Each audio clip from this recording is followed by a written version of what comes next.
Welcome to Legal Marketing Minutes, where I share short bursts of marketing news and advice. I'm your host, Nancy Myrland. If we haven't met, I'm a marketing, content, business development, social, and digital media speaker, trainer, and advisor for lawyers and law firms. Your time is valuable, so let's get started, okay? I just finished reading a very interesting story in LinkedIn's Daily Rundown. I don't know if you take a look at that, but they usually have the Daily Rundown. I find it in my notifications, and there are 3 or 4 stories for the day.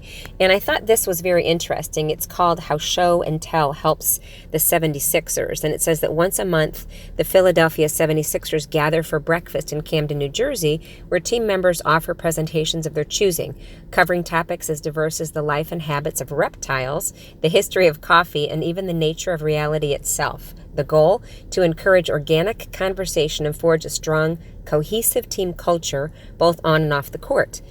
And they surmised, I'm not sure if you can from this, but the move seems to be paying off, with the 76ers recently staging a remarkable 15-game winning streak, a team record. Now, again, I don't know if we can assume that that's what's contributing to it. I would have to know a little bit more about the story, but I found that very interesting, and it got my wheels turning.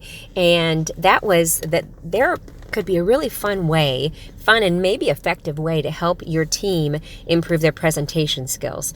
And you might want to think about doing this at staff meetings or even at partner retreats. It doesn't have to take a long time. And what I think we can do is help people work on their presentation skills. And that includes interviewing skills, becoming better listeners, adhering to time limits that are given to them when they're told they have 5 minutes to say something, or 10 minutes or 20 minutes or whatever it is, to learn what that feels like and how to work within those parameters. And I think what this could do is to, just like with the 76ers, is to help with camaraderie and teamwork, because they're going to be working together on this project. And ultimately, I think that helps productivity. And I think that's similar to what the 76ers are finding as well. And here's how you might do it. Perhaps the first time you might, and I don't know that I would announce this because it's going to make everyone really nervous that they have to do something that has anything to do with a presentation. And so I wouldn't do that to people. But the first time you might just say, and set aside, it depends on how many people on your team are at your partner retreat or whatever, wherever it is you're doing this, but set aside, and I would say for this first time, I would say about 10 minutes per person, and tell them they've got 5 minutes to prepare a 2-minute presentation on any topic. And that's exactly, that's very similar to what we just read about the Philadelphia 76ers. Tell them any topic at all, anything that is of interest to them. Give them 5 minutes to prepare a 2-minute presentation. Now, the reason I'm saying only 2 minutes is because then I think their nervous factor might go down a little bit, because, if they want to talk about blue skies and they know they only have 2 minutes, they can really make that up. The blue skies are beautiful. My gosh, blue skies happen when the sun's out. Blue skies are blue. They wouldn't have to stress over it. So this first time, I would just do that. Tell them they have 5 minutes to prepare a 2-minute presentation on any topic at all. And also maybe throw in that they're only allowed to write down 5 bullet points. No details with those bullet points, just short bullet points. And this will also help them understand that when they are giving presentations, they don't necessarily have to have copy-heavy slides, and their presenter notes or notes in front of them could just have 5 short bullets. So give that a try and see how that goes. And then have each person in the room, in the group, make that presentation. Again, it's only a 2-minute presentation.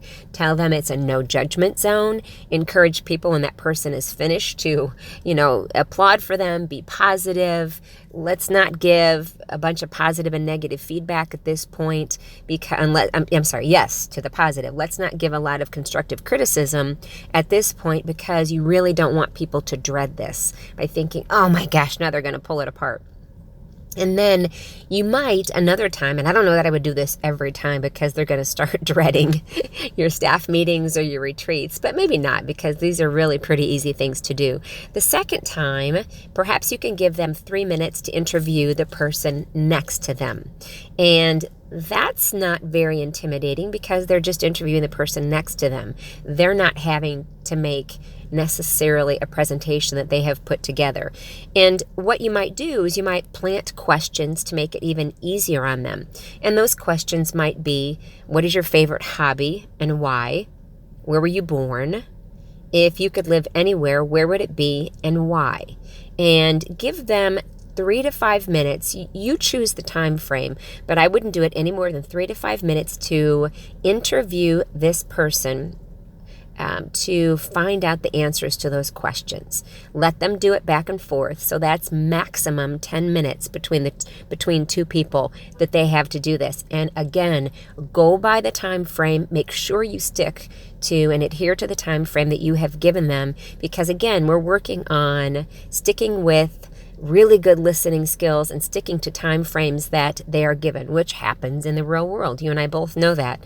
And then, when they have 3 to 5 minutes to introduce this person to everyone, and, make sure that, again, it's a real positive area. It's a positive zone. It's a no judgment zone, that everybody is there to learn about everybody else, and maybe that side of everybody else that they really don't know very much about, because who talks about these questions just running around the office every day? I mean, people would, maybe they do if they go out to lunch, but people are busy. Lawyers are busy. Marketers are busy. It takes a lot of time to do our jobs.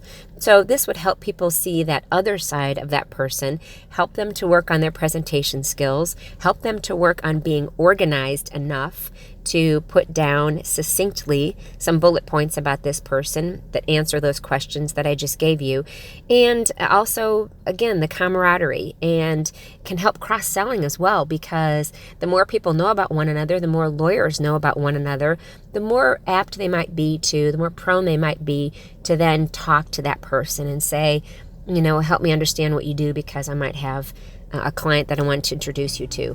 Well, all right, that's it for today's Legal Marketing Minutes. I know your time is valuable, so thank you so much for spending a few of them with me. If you have any comments or you have any suggestions about how to make this activity even better, or how you might want to use it in your firm, or if you are using it in your firm, please let me know. You can talk to me on Twitter. I'm at Nancy Myrland, and that's Myrland. Or if you want to join my Facebook group, which is Social and Digital Media for Lawyers and Legal Marketers with Nancy Myrland, just search for that on Facebook and let me know that you found me by way of my Alexa flash briefing, and I'll let you right in. Or feel free to email me at nancy@myrlandmarketing.com. And that's also where my blog is, myrlandmarketing.com. Well, all right. Thank you so much for the time you've spent with me today. I appreciate it. Talk to you next time. Take care. Bye-bye.